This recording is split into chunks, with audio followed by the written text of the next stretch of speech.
Yo, what's good everybody? It's your boy Titus back with another video. And this video is actually going to be a little different today. I actually want to give some tips to other artists out there like myself. If you guys don't know me, I am a musical artist. I am a singer, songwriter, and producer from Amory, Mississippi. But today, it's not going to be all about that. I actually want to give some gems. I want to give some tips. If anybody is starting to get into music or just want to be an artist in general, producer, whatever, I actually got some tips right here on my trusty dusty notepad right here. And I just want to, give some knowledge out there. So yeah, let's get straight into it. So here are 6 tips on being an independent artist. Let's get straight into it. Being open to learn new skills and information. Now, this process right here is very important because as an independent artist, as an artist in general, it is important to grow and learn and hone in on new skills, because you might be very skillful on this one thing. Okay, being independent and doing things on your own, you kind of also have to be a jack of all trades in some instances. Like me, I'm pretty good at producing my own tracks, mixing and mastering, and also, songwriting and all the other stuff, which being an independent artist, you have to do some of that stuff on your own anyway, because one is that it saves on cost, and it also it helps you when you go into these other places and when you're translating these ideas and all this information and stuff like that.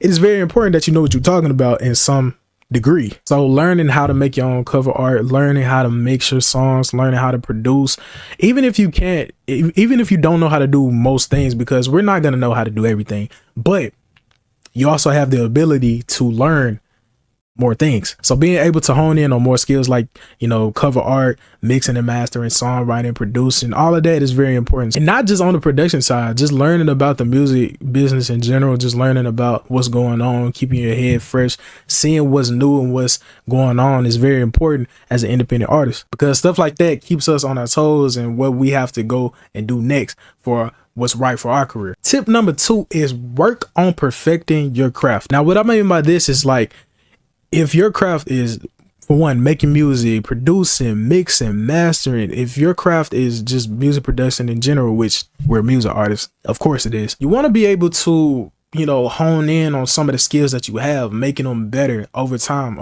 I was blessed for musical talents from the good Lord, but I still had to come in, get reps, and get better at my craft. Because at the end of the day, the more you work hard at perfecting your craft, the more better you can translate the songs that's in your head. You can translate it outside and also just make better songs in general. I mean, who doesn't want to make better songs, Tip number 3 is staying true to yourself. This is one of the most important tips when it comes to being an independent artist and just being in the music space in general. Now, don't get me wrong. If you want to try different things, of course you can, obviously. But if you want to come out here, first of all, if you're trying to go out here, be a thug, bro, and you're not a thug, don't be a thug. Don't go out here and make dumb decisions. That's not you. That's not your body. Now, I was just playing. But at the end of the day, it's very important to stay true to yourself, especially when we're doing all this, because it's very easy to get lost in the sauce and we don't have our ways anymore because we're so lost in the sauce with all these numbers and accolades and doing all this crazy stuff that's not us. So I think the best tip is also just being true to yourself. Like, just be true to yourself. Don't be anybody else that you not. That I can't stress that enough. Tip number 4.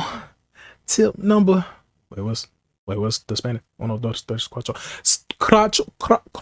Cuatro. Allow growth. Growth is very important because,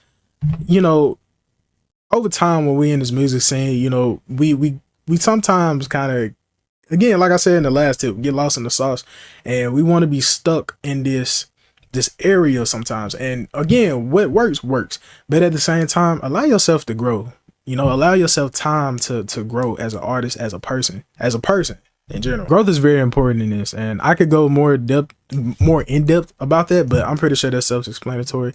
If it's not, then I'll be happily to break that down for somebody. Tip number 5, team number 5, believe in the process. Believe in yourself. A lot of people gonna tell you that you can't do something. A lot of people are going to tell you that you can't do this, you can't do that. But it's really up to you to decide if you can or can't do it. For one, they're not the ones coming in every morning, every day, having a schedule set, grinding, getting these ideas out. They don't know the process. They don't know what we got to go through. But if you start feeding into what people saying, like, you can't do this, you can't do this, you can't be this, like, then the more you start believing it, the more you start talking it into existence. That's not what we want to do. Because if you don't believe in yourself, then who else gonna believe in you? You feel me? Like, it has to start with self first. If you don't believe in your craft and your ability to make quality content and music, then it's just not gonna be that. It's easy for us to doubt and give up instead of keep going. Keep going is the hardest part. You just have to believe in yourself. If nobody else does, as long as you believe in yourself, then that's all that matters. So keep pushing. Tip number 6. I know this is probably not, you know what I'm saying? This is probably not gonna be a tip to some of y'all, but I believe that this is very important. Release projects. Release projects. Don't release singles all the time. Release projects. And here's why I'm saying this. Singles are okay, but at the end of the day, when you get bigger in your career, you're gonna have to drop a project at some point. So why not get reps early on in your career with projects like little EP? It don't even have to be albums. It just has to be something, a full body of work, so you can get reps in, so you can kind of understand how to build the worlds that you want to create when it comes to building projects later on in your career. I think some people understand how important projects are. Like, you can create projects. Yeah, they might not reach the masses, but that's low-key not the point of releasing projects early on. I can't tell you how many projects I done released before, how many bodies of work that I put out, and EPs and stuff like that, and that built my reps up for projects and albums and EPs that I'm dropping now, that are considered to people that listen to my stuff classics. But again, me releasing projects was very important because they gave me reps. So make sure you release projects. Don't release singles all the time. I'm not saying singles are bad. Singles are not bad. And I'm also being biased because I am a project artist more than a single artist. I'm not gonna lie. But at the end of the day, getting reps on projects, it'll help you in the long run. Trust me. Look, trust me, because it's important. And when you're doing projects, I'm not saying just throw a bunch of bull in there and making a whole compilation album. That's not what I'm saying. Kind of build a thought process with these albums. Like with me and how I do my albums, I build stories, I build worlds. Like each song that I have sounds like it's in a universe. Like each project is different from the other, but it sounds like it's in its own respected universe. So kind of go about the albums and projects with the thought of like building worlds, because that's how projects was done back in the day. It gave you an experience. So anyway, that's gonna be it for the video. Hey, I think some of these tips are very valid. I'm trying to help fellow independent artists, fellow artists out there, you know, for us to just keep growing and build a base, build a community where we can all learn from each other and grow. If you guys got any more tips, make sure you leave them down in the comments below. Oh yeah, and if you guys like seeing songs being broke down and seeing the process of how a song is built, just check out this video right here. Much love. Peace out.